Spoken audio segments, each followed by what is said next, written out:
presidente dessa Comissão de Fiscalização e Direitos dos Presos do Rio de Janeiro. Também agradecer e parabenizar o Darcy e a Carência pelo apoio, né, e pela luta aguerrida aí ao nosso lado. Também cumprimentar os deputados que fizeram se ausentar. O deputado Colombo tem estado nas trincheiras conosco desde o 8 de janeiro. Tem feito um trabalho maravilhoso que poucos conhecem, né? Ele nunca buscou passar isso, mas tem sido uma pessoa que, de uma maneira extraordinária, apoiou não só nós, mas também as famílias dos réus e os réus do Rio de Janeiro. Também o deputado Alfredo Gaspar, está ausente, Sargento Gonçalves, o deputado Hélio Lopes, que também deu uma passadinha aqui, e o deputado Caveira, que ele não está aqui, mas é alguém que tem apoiado conosco essa luta. E apoia os advogados. O deputado Caveira está numa missão lá em Goiânia, que foi uma comissão de segurança pública, junto com o nosso presidente da Frente Parlamentar da Segurança Pública, Alberto Fraga. Eu, inclusive, estava convidado, mas tínhamos essa missão aqui, por isso que a gente se dividiu hoje para podermos tocar essa Câmara. Perfeito. Sempre na luta, né? E também aqui, né, agradecer, cumprimentar o colega doutor Hélio Júnior, né, que é alguém que Deus me presenteou com amizade, e hoje nós somos mais que amigos, nós somos irmãos. Também o Deus Elis, né, presidente do Influenciadores do Brasil, sem o apoio aí valoroso, né, toda a ajuda, nós não teríamos chego até aqui. Primeiramente, né, eu gostaria de mandar um abraço para o Max, cumprimentar o Max também, quando ele falou ali com respeito à denúncia da marmita com um pedaço de rato. Eu lembro desse dia, fui visitar os meus na Papuda, e eu tenho a carta até hoje que o Max escreveu. E quando eu recebi essa carta, o pedido foi para que eu levasse isso para a mídia. Eu li aquela carta umas 10 vezes e eu não tive coragem de fazer o vídeo lá da Papuda, porque aquilo me brilhou o estômago, eu cheguei a vomitar naquele dia.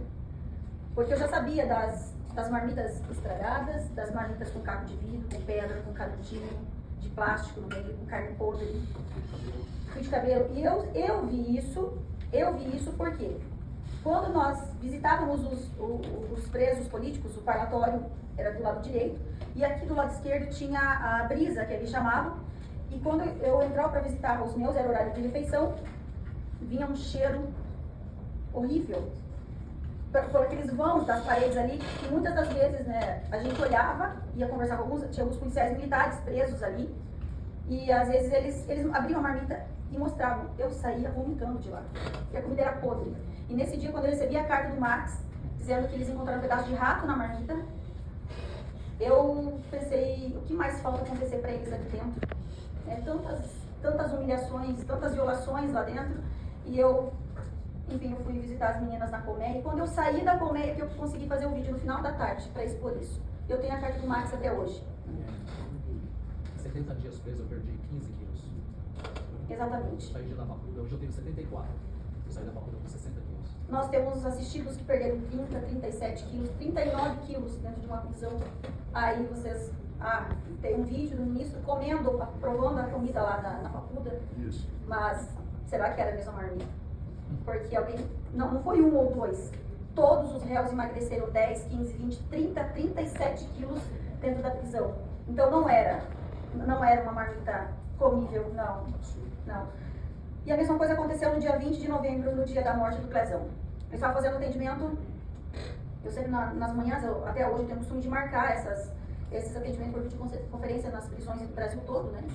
E a parte da manhã eu sempre reservava de para Papuda. Eu fui atender o Geraldo Felipe, que inclusive é o morador de rua, que me réu do dinheiro a ser absolvido. E ele falou, doutora, o Clezão morreu. Ele caiu no pátio agora, antes de entrar aqui, tá todo mundo chorando, tá uma confusão, mas ele tá morto. Eu segurei aquilo e eu falei, meu Deus, como assim? Doutora, você tem que avisar as pessoas aí fora. E eu não tinha certeza daquilo, enfim, o medo de você falar alguma coisa e não ser. Fui pro próximo atendimento, o próximo falou a mesma coisa. E aquilo, como o Marcos falou, nós temos anjos dentro da Papuda e dentro da colmeia também. Só que nós não podemos dar nomes a eles, até porque a perseguição, né, seria implacável contra eles.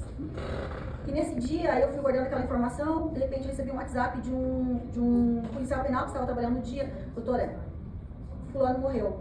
A doutora precisa passar isso porque eles vão chamar uma ambulância e vão levar ele para o hospital como se ele houvesse morrido fora. Eu Não tive coragem, daí a pouco ele mandou uma foto em um dos meus celulares da época, falou, você quer mais prova do que isso? Aí quando eu olhei a foto, eu conversei com o Oswaldo Eustáquio na época, falei, Oswaldo, tá confirmado, eu recebi a foto, ele está morto. Como é que você vai avisar a família? Eu chamei a Sheila, a noiva do seu Gessé, falei, Sheila, você precisa ir lá na casa da família do Clezão, da Jane, para avisar. Assim, eles só vão ter confirmação quando chegar no presídio, agora não tem como, mas eu sei, eu recebi a foto, ele está morto. E ali começou toda aquela confusão. Para não bastar, eles entraram em pânico, revolta mesmo lá dentro, porque eles viram alguém deles morrer. Aí eu tinha uma outra videochamada, às 13 horas, com o pastor Osiel, e um dos policiais falou para mim, doutora, tenta acalmá-los, porque se eles não se acalmarem, eles estavam chacoalhando as grades, enfim, aquela revolta toda, aquele desespero, se eles não se acalmarem, já foi chamado uma força especial para entrar e eles vão acabar batendo e matando alguém. Isso vai virar confronto. Aí eu atendi o pastor Osiel, conversei com ele, falei, Osiel, pelo amor de Deus, nós não precisamos de mais morte aí dentro. E que não seja isso que vai fazer com que a história de vocês seja manchada, porque quem assassinou o Clezão não sabemos quem foi. E ali eles conseguiram contornar. Existiam vários pastores ali dentro, e esses pastores acabaram conversando, eles acabaram, mesmo em desespero, eles conseguiram engolir o choro, chorar, se abraçar ali e amenizar a situação. Então, com relação ao que o Max falou, eu tenho a carta do Max, que ele encaminhou a carta, e eu tenho a carta denunciando a questão do rato. Para dar continuidade na minha fala, eu estava conversando com o Júnior, com o Deusés, com a doutora Ana Cibucci, com a doutora Marta. Eu sou presidente do Instituto Gritos de Liberdade, além de defender centenas de réus do Rio de Janeiro. E através do Instituto nós tentamos amenizar um pouco da dor das famílias, seja com cestas básicas, com ajudas psicológicas e com o auxílio jurídico também. Mas uma coisa que nós precisamos fazer, diante desse PL aí da dosimetria da pena, que estão tentando nos empurrar a goela abaixo, o que nós precisamos fazer, eu acredito que talvez o deputado Paulinho, ele vai ver algumas partes da fala aqui. O que nós precisamos é fazer com que ele conheça quem são os réus do 8 de janeiro. Porque é muito fácil você falar o nome de uma pessoa, mas quem é essa pessoa? Então nós precisamos, a partir de hoje, se for preciso levantar um memorial, alguma coisa, nós precisamos dar rostos a esses nomes e a essas histórias. Eu começo aqui pelo pastor Sererê, o cacique Sererê. É um dos meus assistidos. O cacique Sererê foi preso no dia 12 de dezembro de 2022. O cacique Sererê ficou preso 9 meses na Papuda.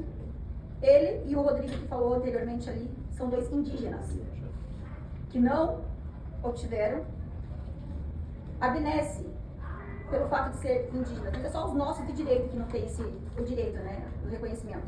O pastor Sererê, as imputações que tem contra ele, a pena dos outros réus do 8 de janeiro, que são o pessoal do QG, que é referente à incitação e associação criminosa, a pena não passa de 1 ano. O pastor Sererê ficou preso 9 meses, foi colocado em liberdade com tornozeleira, não suportando, ele é um líder indígena, ele é um cacique, não conseguindo participar, enfim, da sua comunidade, voltar a participar dos rituais e tudo mais, ele acabou indo para a Argentina, foi preso novamente em dezembro de 2024, permaneceu preso mais 4 meses, conseguimos aí a revogação, a conversão da prisão preventiva em prisão domiciliar. Ele está preso hoje dentro de casa, com a família e os filhos, afastado da aldeia dele, dos costumes dele, das crenças dele, impedido de frequentar os rituais, as cerimônias, violando não só a Constituição Federal, mas tratados internacionais, como a Declaração das Nações Unidas sobre os Direitos dos Povos Indígenas de 2007. Também em plano internacional, a Convenção 169 da Organização Internacional do Trabalho, o artigo 231 da Constituição Federal e a própria jurisprudência do Supremo Tribunal Federal, na PET 3.388, que refere-se à PET chamada Raposa Serra do Sol. O pastor Sererê está preso quase 3 vezes mais do que a própria pena, que possivelmente ele vai ser condenado, que nós sabemos que haverá uma condenação. Nós passamos para as mães. São dezenas de mães que estão presas, longe dos filhos. Não as mães sendo privadas do convívio com os filhos, mas os filhos sendo privados de crescer, de ser assistidos e ter o amor das suas mães. A Débora Rodrigues, eu e o Dr. Hélio Júnior, nós defendemos a Débora Rodrigues. A Débora ficou presa há mais de 2 anos. Os filhos com problemas psicológicos, hoje ela encontra-se presa ainda. prisão domiciliar, encontra-se presa dentro da casa dela, sem poder trabalhar, mas ela voltou para os braços dos filhos, mas continua presa. Nós temos a Camila Mendonça, 2 crianças pequenas também, condenada a 17 anos de prisão, cumprindo pena, sem direito à prisão domiciliar, que é um direito hoje, reconhecido pela Suprema Corte. Jaqueline Rodrigues, 2 crianças pequenas, uma delas com a idade da minha filha. Edneia Paz, também cumprindo pena, 17 anos de prisão, assistida do Dr. Júnior. E a filha dela, que tem a idade da minha filha, a Duda, privada do convívio da mãe. Eu gostaria de falar também do caso do Telmo. O Telmo, ele é um cidadão português. Ele não era manifestante. Ele acompanhou a esposa dele, uma brasileira, no QG e nas manifestações de 8 de janeiro. O Telmo foi condenado a 14 anos e meio, Telmo Aparício. Ele é um cidadão português. Ele foi condenado pela Suprema Corte Brasileira por tentativa de golpe de Estado, sem nem ser eleitor, sem nem ser brasileiro, e sem saber o que acontecia na manifestação, porque ele não era brasileiro, ele não era manifestante. Eu gostaria de falar um pouquinho dos idosos. E como eu falei, a gente vai dar rostos para esses idosos, porque aqui são apenas poucos casos, deputado, dos milhares de casos que tem. A dona Odisseia, quando alguém fala não anistia, está dizendo não. A dona Odisseia, condenada, está exilada. O seu Gessé é um dos meus assistidos. O seu Gessé tem 70 anos. O seu Gessé ficou preso por 8 meses na Papuda, com câncer de próstata, com implante peniano. O seu Gessé ficou 8 meses sem tratamento médico. Sequer a medicação caríssima que a família dele encaminhou para o presídio, ele recebeu. 8 meses uma pessoa com câncer ficar sem tratamento. O que acontece? As pessoas, muitas delas foram condenadas à morte. O seu Gessé saiu, foi colocar uma tornozeleira nele, foi para casa, foi condenado em 17 anos e ele se autoexilou. Porque após a saída da prisão dele, ele fez 3 cirurgias para fazer o explante, para retirar o implante, porque estava tudo, enfim, podre, né? Não vou falar outra palavra.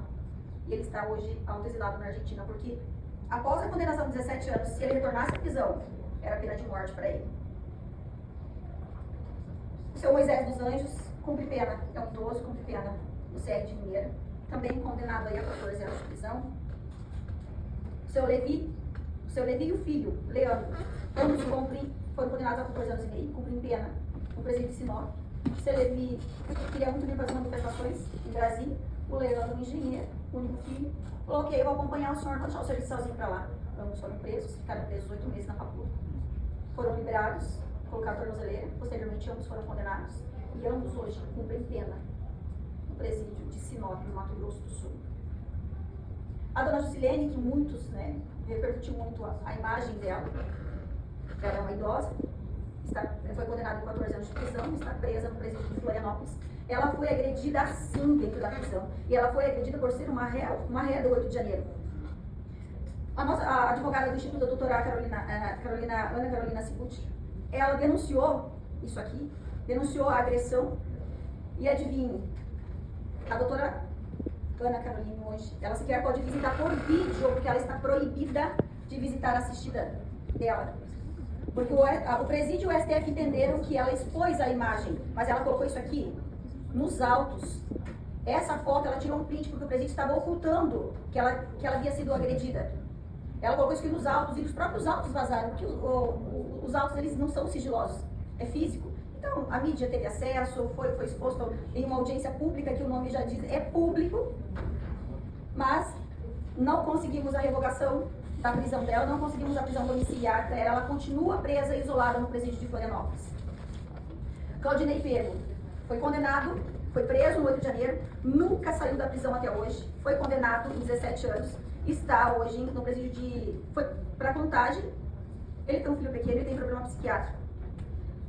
Nós pedimos a prisão domiciliar para ele, ao invés de ser concedida a prisão domiciliar para ele foi internado no hospital psiquiátrico.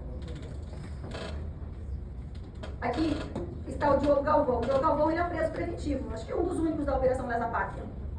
Ele ainda está preso. A mesma coisa, por ter adquirido problema psicológico, psiquiátrico dentro da prisão, isso causou um agravamento. Nós pedimos a prisão domiciliar, foi negado e ele foi encaminhado para Tremembé, porque em Tremembé tem tratamento psiquiátrico. Hoje o Diogo Galvão Ele está preso em Tremembé, junto com irmãos Gravinhos, Nardoni, com presos de crimes hediondos, de grande repercussão. Hoje nós temos um inocente, que sequer foi julgado ainda, foi apresentado as alegações finais dele, e existem várias inconsistências. Ele é acusado de financiador. O dono da empresa de ônibus, na audiência dele, falou: não, eu nunca vi esse rapaz nunca entrou em contato comigo, esse rapaz nunca pagou nada, nunca organizou, nunca falou comigo. Os extratos bancários dele mostram que a PGR, enfim, e a Polícia Federal colocam valores que sequer existem não nos extratos bancários dele. As famílias do 8 de janeiro estão totalmente destruídas, arruinadas financeiramente e emocionalmente. Nós temos aqui a família do Rodrigo Moro. Muitos já ouviram falar. Ele não é meu assistido, mas é alguém que eu tenho um amor muito grande por ele e pela família dele. As crianças e a esposa, eles sofrem da síndrome dos ossos de vidro. Foi condenado, precisou se autoexilar para não voltar para a prisão, porque a família precisava dele. Hoje ele encontra-se preso na colônia penal de Ezeida. Uma família totalmente destruída. O Simon, porque ele subiu um caminhão após as eleições de 2022 para expressar sua insatisfação. Hoje ele precisou se autoexilar, deixando no Brasil 4 crianças pequenas que passam necessidade, passam fome, deputado. E o provedor está na Argentina, autoexilado para não estar em um presídio, definhando como os demais. O seu Manuel Messias e a Dona Maria. O seu Manuel Messias, ele foi preso no 8 de janeiro. Nunca ele foi liberado. Nunca o seu Manuel Messias foi liberado. A esposa dele também foi presa. 8 meses presa. Hoje ela está exilada também, autoexilada. E os filhos do seu Manuel Messias, 2 adolescentes, lindos, que eu tenho orgulho dessas crianças. Faz 3 anos quase que não veio o pai, porque nunca puderam visitar o pai, pela situação do pai estar preso, a mãe, a madrasta também, então não tem autorização legal para visitar o pai. Essas crianças, elas entendem, elas até gravaram um vídeo esses dias para mim, que elas entendem e têm orgulho do pai delas, porque eles sabem que o pai está preso não por ser um bandido criminoso, mas porque ele estava presente em uma manifestação pacífica e ordeira até certo momento, que nós sabemos muito bem o que aconteceu. São centenas de famílias destruídas, milhares de famílias destruídas. Todas essas mulheres aqui, elas ficaram presas na colônia, sem direito sequer a um absorvente. Eu ouvi um relato essa última vez que eu fui para a Argentina agora, de uma das minhas assistidas, que ela falou: eu nunca tive coragem de te falar.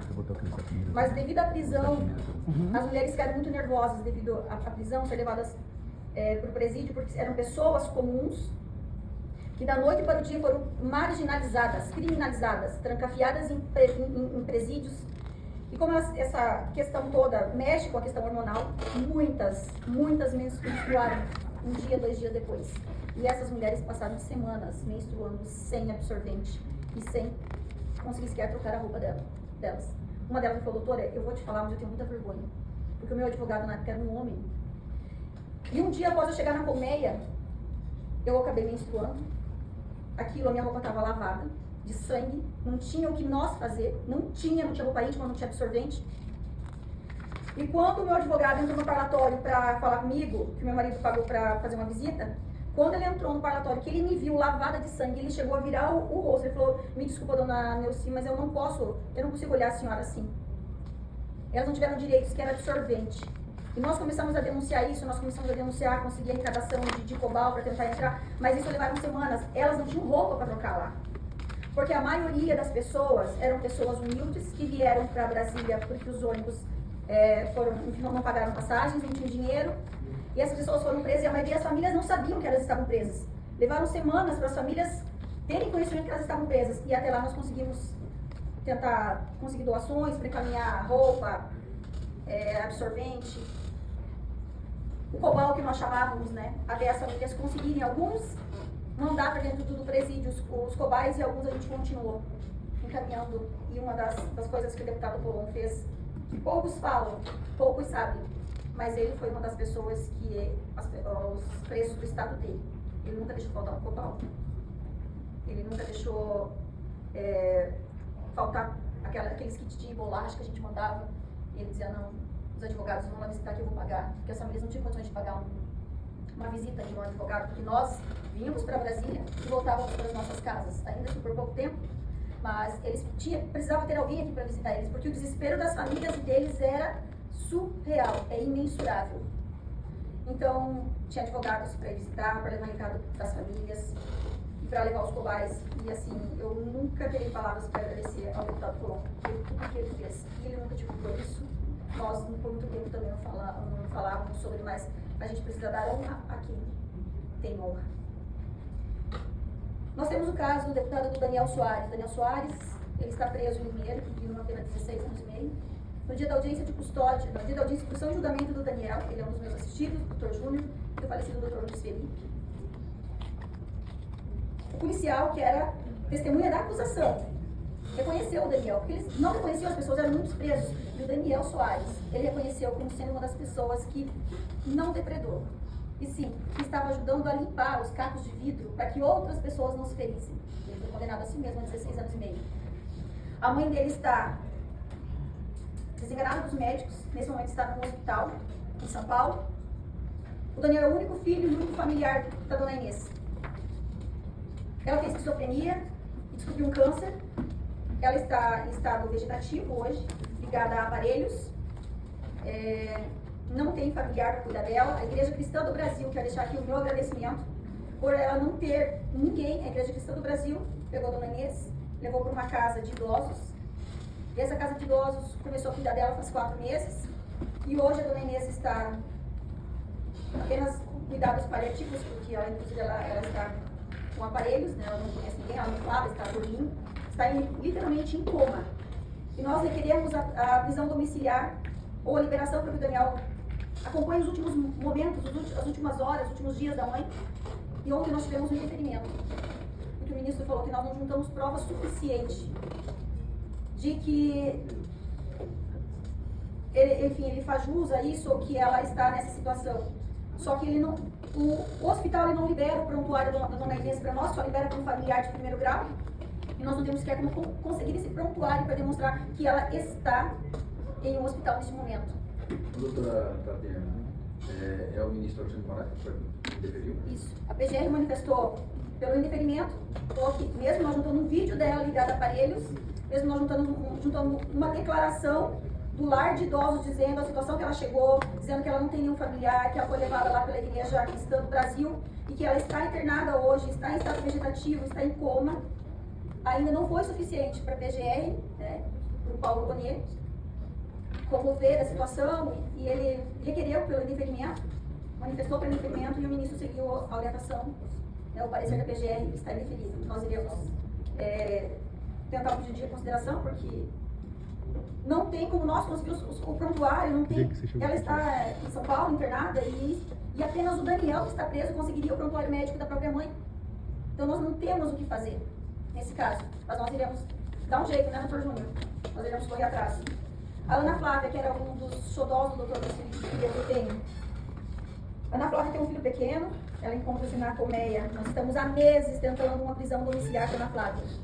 Agora, deputado, a doutora Ana Carolina acabou de protocolar o requerimento novamente de prisão domiciliar para a Ana Flávia. Por quê? Porque a psicóloga do presídio, da colmeia, ela deu um parecer favorável, manifestou para que a Ana Flávia seja colocada em prisão domiciliar, devido à situação psicológica dela e o agravamento da situação psicológica do filho. O Conselho Tutelar emitiu um laudo dizendo que a situação do filho do menor também se agravou. O seu Epaminondas está aqui. O seu Epaminondas é uma das tantas vítimas, né? Aí, não existe reparação do seu olho, né? Tomou um tiro, por estar numa manifestação, tomou um tiro de um policial, perdeu a visão. Nós temos hoje nos presídios cumprindo pena. Nós temos idosos de 72 anos, a dona Iraci, o seu Rubens tem 73 anos, está preso em Limeira, o seu Miguel tem 74 anos. Então eu deixo aqui o nosso alerta. Não é um pedido, é um alerta. Porque essas pessoas aqui, quanto tempo elas têm dentro das prisões? Sem um tratamento médico adequado, devido ao avanço da idade.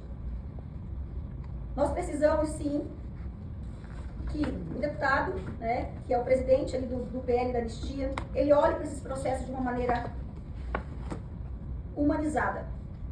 Não olhe apenas uma situação política. Porque essas pessoas, elas têm nome, elas têm uma história, elas têm uma vida. E essas pessoas aqui, alguns deles não têm muito tempo. Quanto tempo mais eles vão aguentar? Quanto tempo mais eles vão precisar pagar por um crime que sequer eles cometeram? Dosimetria de pena. Nós falamos de um PL de dosimetria de pena. A dosimetria de pena deveria ter sido feita na fase judicial. Mas para isso deveria ter acontecido a individualização da conduta de cada um deles, coisa que não aconteceu com os réus do Rio de Janeiro. Não houve individualização de conduta. Até porque a tese dos crimes multitudinários, ele colocou todo mundo em uma vala comum, como se todos tivessem cometido os mesmos atos. Então não há que se falar em dosimetria de pena. Nós precisamos, o correto, como o meu amigo Dr. Caivano falou, seria a anulação de todos esses processos. Mas como nós sabemos que isso possivelmente um dia vai acontecer, porque um dia nós iremos passar o 8 de janeiro ali. Eu sempre falo, isso vai acontecer. Mas até que isso aconteça, a anistia ampla, geral e restrita será um acalento para a dor dessas famílias, dessas vítimas aqui. Não aceitaremos dosimetria de pena, porque não existe dosimetria de pena para quem é inocente. Nós queremos anistia ampla, geral e restrita. E não existe anistia sem o nosso presidente Jair Messias Bolsonaro. Porque ele é só mais uma vítima. Essas pessoas foram presas e condenadas para que a narrativa, a tentativa de golpe de Estado e todas as demais narrativas que já se estendem desde 2019, ela tivesse respaldo com as prisões de todos esses inocentes, com as condenações deles, houvesse respaldo suficiente para a Suprema Corte colocar a mão no presidente, acusá-lo, condená-lo e prendê-lo. Então, nós não iremos negociar os nossos valores, porque nós sabemos quais são. Nós sabemos a inocência, com relação à inocência de cada uma dessas pessoas. Nós não iremos negociar uma dosimetria de pena para quem, como eu já falei, é inocente. Então, eu gostaria muito que isso fosse amplamente pensado, discutido, e que até isso acontecer, até que nós venhamos a chegar, deputado, a um veredito final, que essas pessoas que estão presas, essas pessoas aqui que alguns estão, a prisão é uma condenação, é uma pena de morte, que essas pessoas sejam colocadas imediatamente em liberdade, que essas pessoas sejam devolvidas para os braços de suas famílias, que essas pessoas que estão exiladas, precisaram se autoexilar, elas retornem para o país. E que, mais uma coisa, hoje eu ouvi alguém falar sobre reduzir uma pena, sobre responderem apenas pelo crime de dano ou alguma coisa assim. Não existe, até porque, como eu falei no início, essas pessoas, elas estão com as famílias destruídas, com as vidas destruídas, e isso engloba a questão financeira, deputado. Porque todos estão com 100% do seu patrimônio bloqueado, e alguns sendo expropriados agora, tá? Sem sequer serem intimados da expropriação dos bens. A anistia ampla, geral e restrita, inclusive é para absolvê-los do crime de dano, porque eles precisam recobrar o domínio do patrimônio, de uma vida que eles lutaram para conquistar, fruto de trabalho, de suor e de lágrimas. Então, a anistia não vem para corrigir uma injustiça, porque isso a justiça deveria fazer, mas ela vem para trazer um alívio, para devolver a dignidade dessas famílias, para devolver a dignidade, inclusive, da mãe do Daniel, eu não sei se ela vai conseguir entender que o filho está ao lado dela, porque ela está em coma, mas pelo menos o Daniel tem a oportunidade de despedir-se da mãe antes que ela venha partir para a eternidade. E para finalizar, eu gostaria muito de relembrar aqui o nosso colega, Dr. Lucílio. Nós perdemos um dos nossos. E quando eu falo nós perdemos um dos nossos, são 7 réus que perderam a vida nessa batalha, e nós temos um advogado.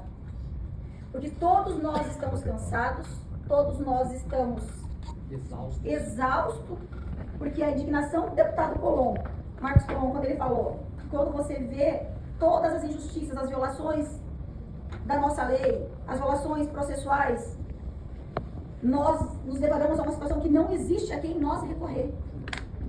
Quem que vai resolver a situação? Então, para nós, advogados, isso é muito difícil. É muito difícil. O doutor Luiz Felipe, ele infartou. Após o doutor Júnior conversar com ele, após o doutor Júnior comunicar a ele que a mãe do Daniel Soares, que era um dos assistidos dele, desde o início, que ela estava desenganada dos médicos, estava internada e que não teria mais volta para ela que nós teríamos que tentar fazer alguma coisa. O último áudio que o Dr. Luiz Felipe encaminhou foi para o Dr. Júnior, para que nós lutássemos pela liberdade do Daniel, para que ele conseguisse estar ao lado da mãe nessa passagem. E após isso ele infartou. Hoje ele não está mais entre nós, mas é alguém que deixa um legado.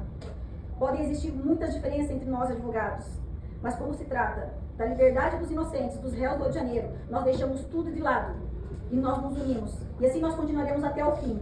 E todo o trabalho, toda a luta do Dr. Luiz Felipe não será esquecida, porque ele é apenas mais uma vítima de toda essa injustiça que nós estamos vivendo há quase 3 anos. Então eu deixo aqui o meu muito obrigado, Dr. Luiz Felipe. Eu deixo o meu abraço à Patrícia, a esposa dele, que enfrentou toda essa dor de ter o marido retirado de casa, porque nossas vidas é mais na estrada, é mais com os réus, com as famílias dos réus, do que com as nossas próprias famílias.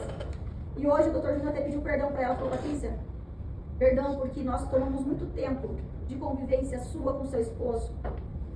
Mas ela falou que ele estava tão empenhado nessa luta que ela entende o sacrifício que ele fez. Então, muito obrigada ao Dr. Luiz Felipe. E nós não queremos esquecer o trabalho e a luta dele. Obrigada a todos.